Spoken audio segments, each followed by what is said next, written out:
Amém? A paz do Senhor, igreja. Aleluia.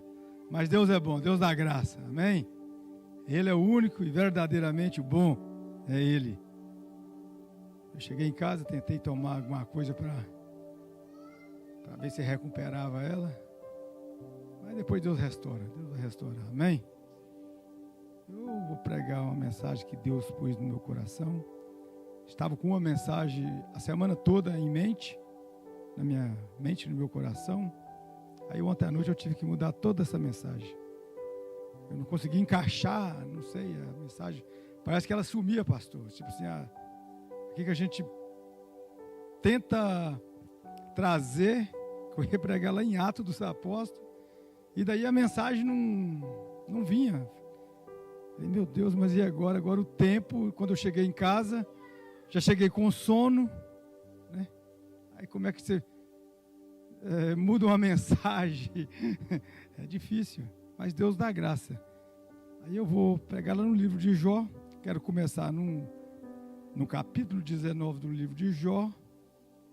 Não é um livro fácil de pregar. O livro de Jó é um dos livros mais controversos que nós podemos imaginar. O livro difícil é o livro de Jó. E eu, quando estava fazendo pastor Rodolfo no IFC, eu lembro que um aluno perguntou ao apóstolo João Lemo qual o livro mais difícil da Bíblia Sagrada. E o apóstolo João Lemo disse, olha, para mim é o livro de Jó. É o livro mais difícil mas não é Apocalipse, apóstolo. Ele, não, é o livro de Jó. Porque se sentar 10 teólogos juntos e começar a falar do livro de Jó, todos vão ter uma visão diferente da vida de Jó. E é verdade. Então não é um livro fácil da pessoa pregar. Não é muito fácil. Mas Deus dá graça. E pela misericórdia de Deus, nós conseguimos trazer a mensagem, aquilo que Ele coloca no nosso coração, e nós passa de forma. E na vida de Jó tem muitas coisas para nos ensinar. Isso é uma verdade, que vai ensinar muitas coisas através da vida de Jó, através desse livro, através do sofrimento de Jó, o que Jó aprendeu, que aprendizado que ele tirou, é o que nós vamos tirar. Amém? Capítulo 19, eu quero começar no versículo 13 em diante. Diz assim: pois longe de mim, a meus irmãos e os que me conhecem, de veras me estranhas. Os meus parentes me deixaram, e os meus conhecidos se esqueceram de mim. Os meus domésticos e as minhas servas me reputam como um estranho. Eu vim a ser um estrangeiro aos seus olhos. Chamei ao meu criado, e ele não me respondeu. Cheguei a suplicar com a minha boca. Meu bafo se fez estranho à minha mulher, e a minha súplica a meus filhos do meu corpo. Até os rapazes me desprezam, e levantam-me e falam contra mim. Todos os homens dos meus secreto conselho me abominam. Até os que eu amavam se tornaram contra mim. Aleluia. Pai misericordioso, já foi orado aqui, Pai. Mas eu quero orar sobre esta palavra, meu Pai. Que o Senhor dá graça, Pai querido. Que a Tua palavra ela é verdadeira, Pai. O Senhor tem um propósito em cada coisa, Pai. Aleluia, Pai querido. O Senhor, Pai, tem um propósito, meu Pai. Com vidas aqui, Pai. Pai, o Senhor tem compromisso, Pai, com Teus filhos, Pai. Ainda que a esperança, Pai, está longe, Pai. Parece que a nossa esperança está sumindo, meu Deus. Mas ela está perto, Pai. Como Jó aqui, Pai, ele, no final de tudo, Pai, ele consegue dar um brado de vitória, Pai. Dizendo assim, olha, eu sei que o meu Redentor vive. E por fim, Ele levantará em meu respeito. Aleluia. Pode tomar assento. Em nome do Senhor Jesus. É um livro difícil, uma história difícil de pregar. A história de Jó. Um homem justo, um homem íntegro, um homem que se desviava do mal, procurava viver uma vida reta, procurava sempre estar fazendo o bem. Isso é um dever do cristão, se desviar da aparência do mal. A Bíblia diz que esse homem era Jó, um homem que achou graça diante de Deus, um homem que o próprio Deus dá testemunha do tipo de vida que esse homem levava. O homem que prosperava sobre a face da terra, o homem que estava rodeado de amigos, o homem que aparentemente ele tinha uma amizade tremenda. E Jó, com aquela bondade dele, com aquela toda religiosidade dele, a gente vai aprender isso na Bíblia Sagrada. Eu não sei se nós vamos ter tempo, e se a minha voz também vai ajudar até o final dessa mensagem.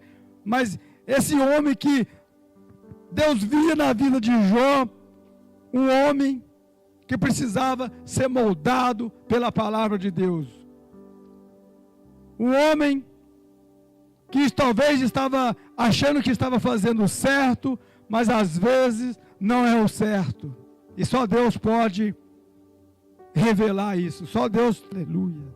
Só Deus que pode conhecer as verdadeiras intenções do nosso coração. Este homem, ele era cercado de parentes, de amigos. Esse homem com essa bondade tremenda, fazendo bondade para todo mundo. Mas muitas das vezes, essas pessoas, elas vão nos abandonar. Essas pessoas que nós achamos que elas são nossos amigos, essas pessoas que estão rodeados, que nós podemos contar, olha, mas eu tenho muitos amigos, não é verdade? Olha, eu tenho certeza, se eu precisar de uma delas, elas vão me socorrer. E muitas das vezes nós estamos enganados, irmão. Elas não vão te socorrer. Na hora do teu desespero, elas vão correr de você. Essa é a verdade.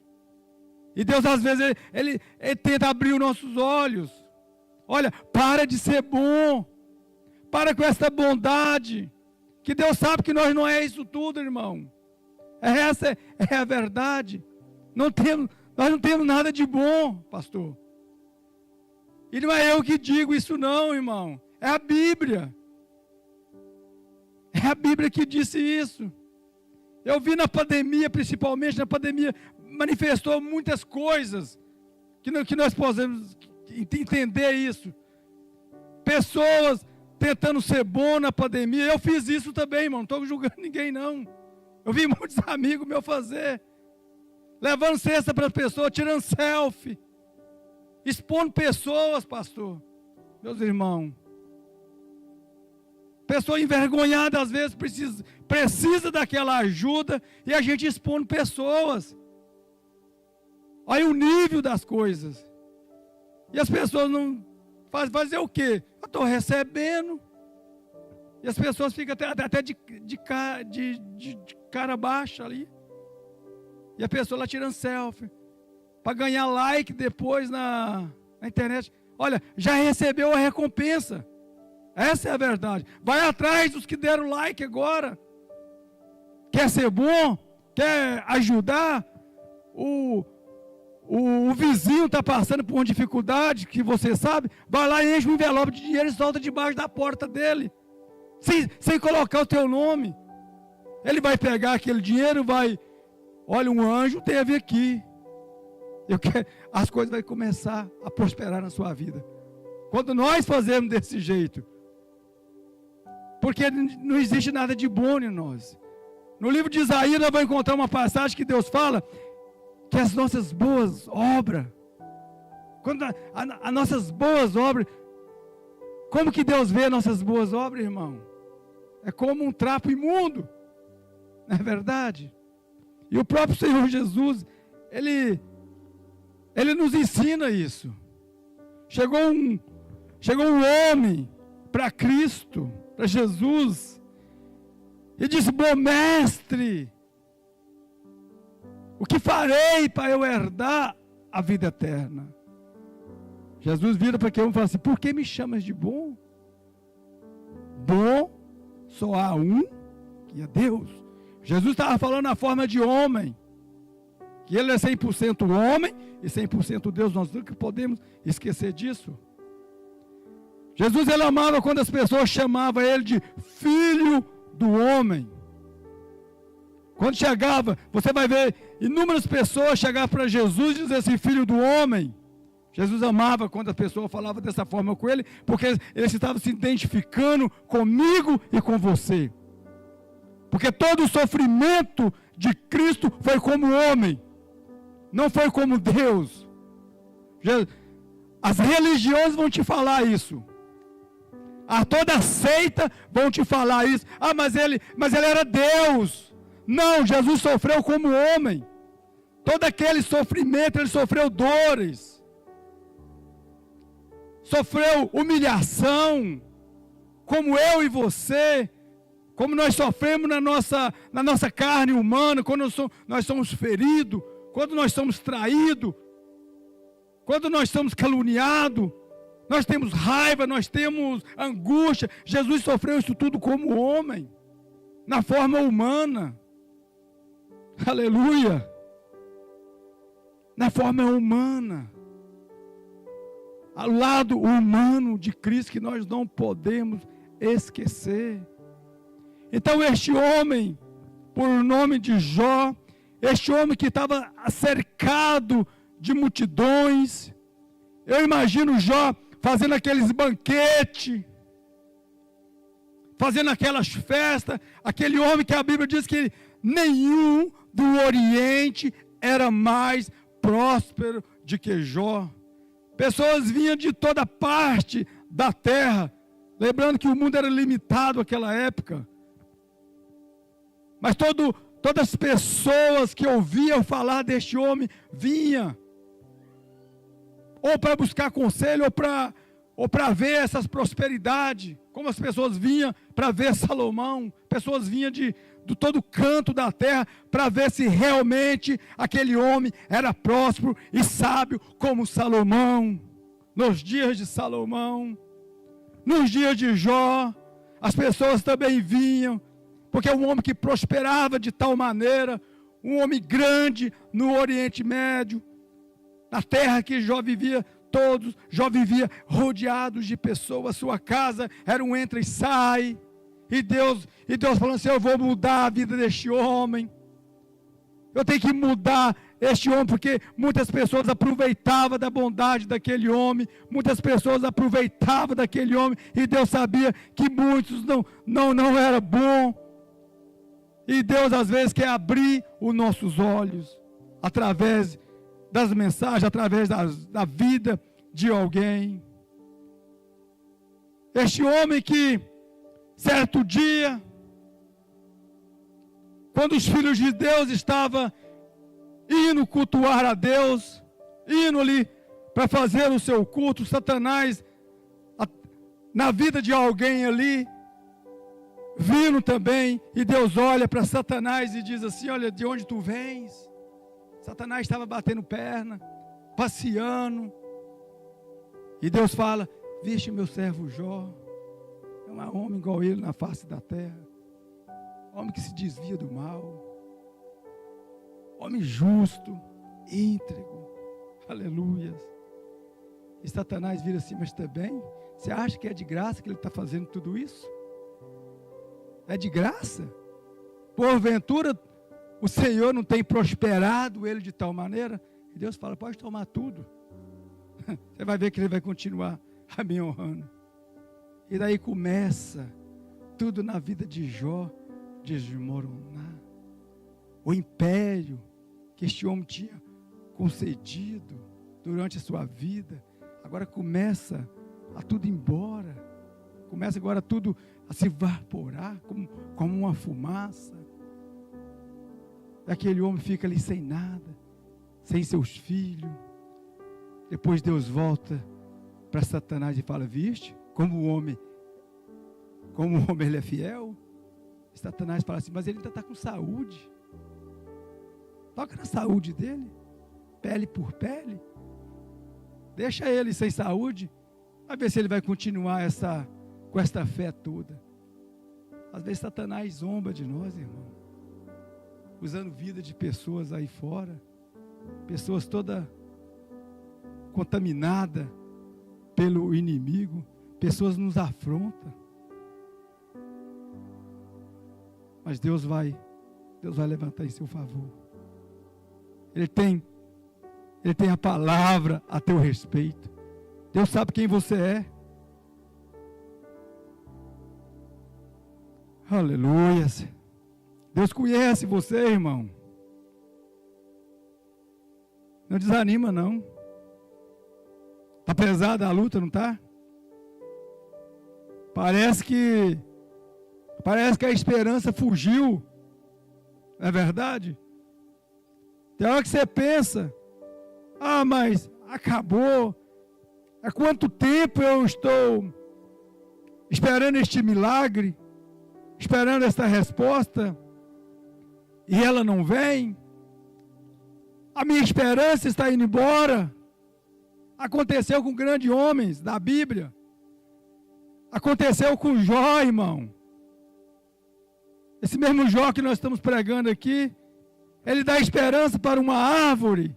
Lá no capítulo 14, você vai achar esse versículo.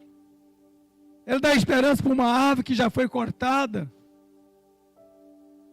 Pode uma árvore, depois de ser cortada, envelhecida ali na terra, depois de morta, mas quando vier a chuva sobre esta árvore, ela brotará, ela vai dar ramos, ela vai frutificar. Mas ele fala assim: mas para o homem, não, para o homem acabou, está acabado. Não é isso? Jó lhe dá esperança para um tronco de árvore, mas para ele mesmo, a esperança dele já tinha ido embora, irmão.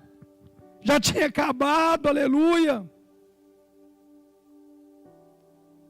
Acabou a esperança. João Batista, quando estava no cárcere, pastor Rodolfo, o homem que batizou o nosso Senhor, o homem que viu a glória de Deus descer naquele rio Jordão, o homem com íntima comunhão com Deus, mas chegou um momento, aleluia, na vida de João Batista, preso naquele cárcere, abandonado. A única coisa que João Batista poderia ter esperança naquele momento era saber de uma execução que estava próxima na vida dele. Ele chama 2 de seus discípulos e diz: olha, vai até Jesus e pergunta se é ele mesmo. Se é ele mesmo que realmente é o Messias, ou nós ainda esperamos outro. Parecia que a fé de João Batista tinha acabado. Você é humano, aleluia. Nós somos humanos, irmão. A luta vai vir, vai te desanimar mesmo. É normal. E Deus sabe disso muito bem. Ele sabe que tem hora que a sua fé vai estar lá embaixo. Mas você não vai perder ela, não. Ele vai te aumentar esta fé sua na hora exata. Ele vai te dar o necessário para você suportar a luta. Ele diz que nenhuma delas ela é o suficiente para te derrubar. É verdade? A luta, ela não é o suficiente para te derrubar. Por que Deus diz isso? É porque Ele está no controle da sua vida. Ele é a base, Ele é seu alicerce. Ele é que está te segurando, irmão. Você parece estar pisando em areia movediça. Sabe aqueles brejos tremedor, que você pisa a terra toda, você vê o capim lá diante daquela porta se mover? Na nossa região tem muito esses pântanos molhados que a gente afunda todinho. Aí o capim segura a gente e mexe tudo lá para frente. Nós chamamos lá de brejo. E você está pisando, parece que não tem alicerce. Você está pisando em areia movediça. Jesus é teu alicerce. Aleluia. Ele está com a mão te segurando. Na hora que você pensa que você vai afundar, que não há mais nada para ser feito, aí que ele entra em ação. Aleluia. Aí que você começa a ver a mão divina. Aí é que você começa a entender o propósito de Deus na sua vida. Aleluia. Ele está te segurando. João Batista naquele cárcere, a esperança já tinha ido embora. Eu imagino João ali chorando, sofrendo naquele lugar escuro, naquele lugar frio,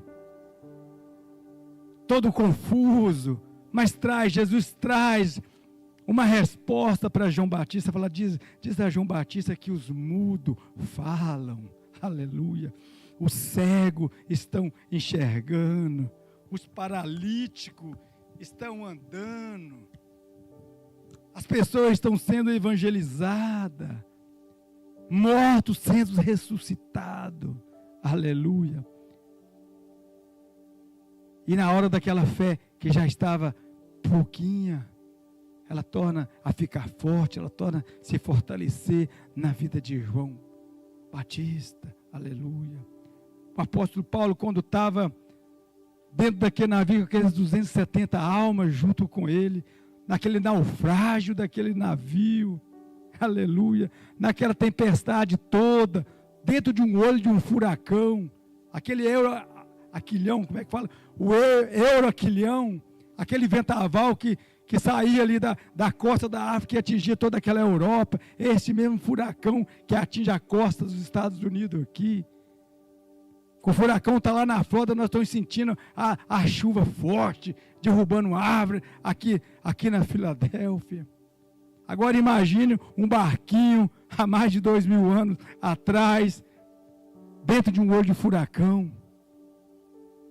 Imagina a situação, sendo quebrado, sendo lançado em pedra, sendo arremessado contra as rochas, as velas sendo retiradas e lançadas no mar, toda aquela carga sendo jogado no mar para se aliviar aquele navio. 3 dias sem ver sol, dentro daquele olho de furacão você só via noite, só escuridão, nem estrela, nem nada. E Paulo diz assim: e fugiu toda a nossa esperança de sermos salvos. Já não havia mais esperança. Até aquele momento. A esperança tinha acabado. Mas quando o anjo do Senhor vem para Paulo, aleluia, tudo muda. Mas esta noite, o anjo de Deus, de quem eu sou e de quem eu pertenço, esteve comigo. Aleluia. Aí a esperança, ela volta novamente. Quando Deus, Ele vê que a sua esperança está se desfalecendo, Ele vai te falar em sonhos, Ele vai mandar um anjo dEle, através de um pregador, através de um profeta, mas Ele vai te falar, e a sua esperança vai retornar na sua vida novamente, as suas convicções em Deus, as suas convicções na palavra dEle vão continuar sim. E você vai prosperar na presença de Deus.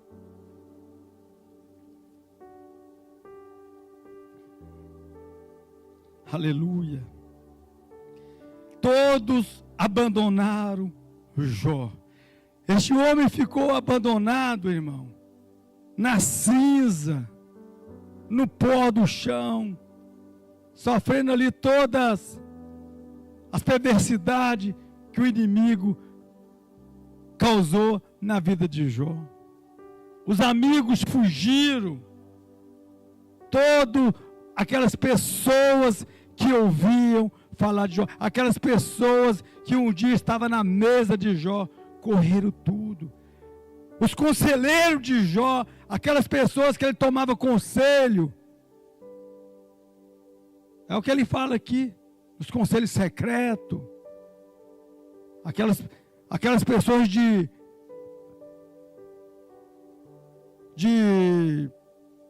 íntima confiança, que podia revelar segredos. Nessa hora eles abominavam Jó. Todos correram. Mas diz a Bíblia, lá no capítulo 2, para nós estar encerrando, irmão.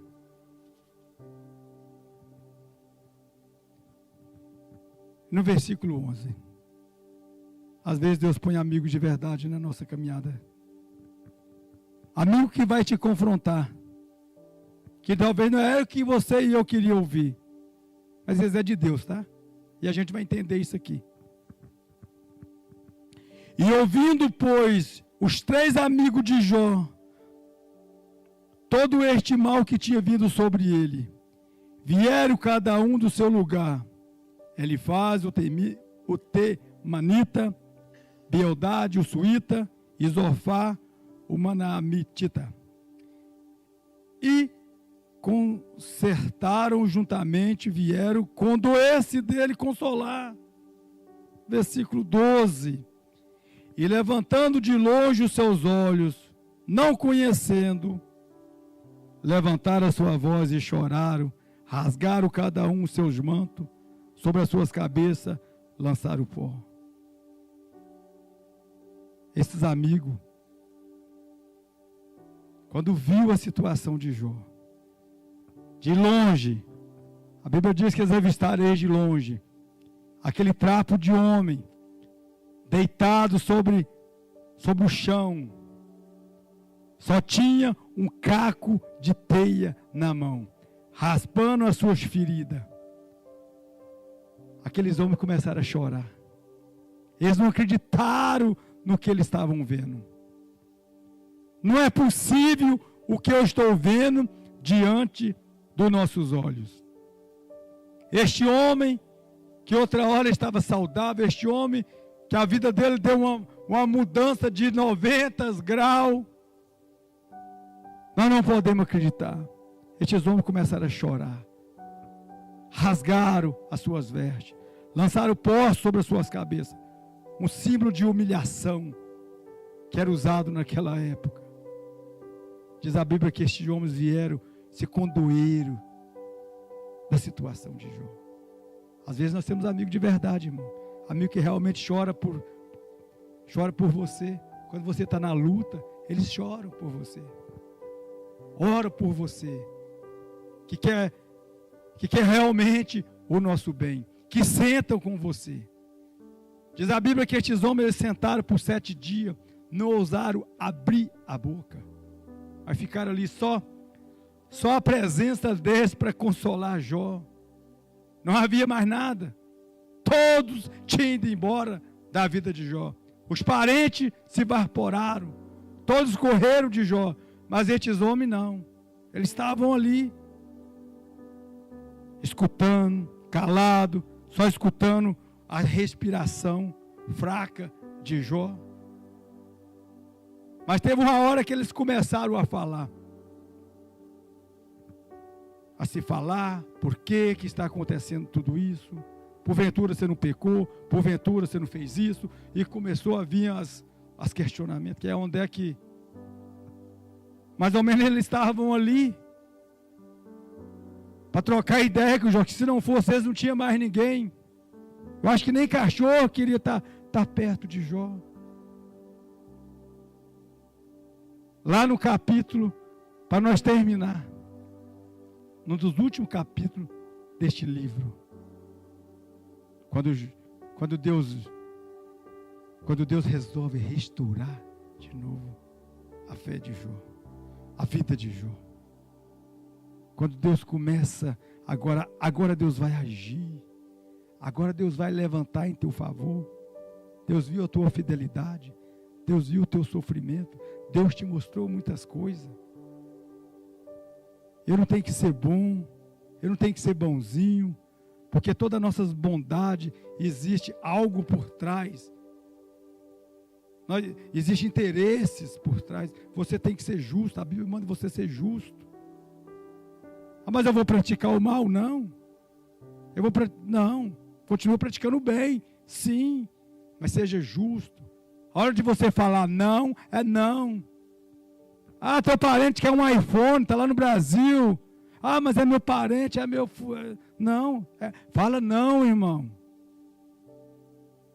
Mas ora primeiro. Estou mandando a pessoa falar um não e realmente é a pessoa que precisava. Ora e Deus vai trazer no teu coração se realmente é para você fazer isso ou não. Aleluia. A igreja se põe de pé, que a minha voz já está indo embora. O grupo de louvor com aquele hino, aquele que mas foi o terceiro? Não, o outro. Isso. Eu tive a confirmação dessa mensagem quando as irmãs cantou aquele louvor. Até aí eu estava ainda, Senhor, querendo mudar a mensagem, mas não, agora Deus falou para mim no louvor.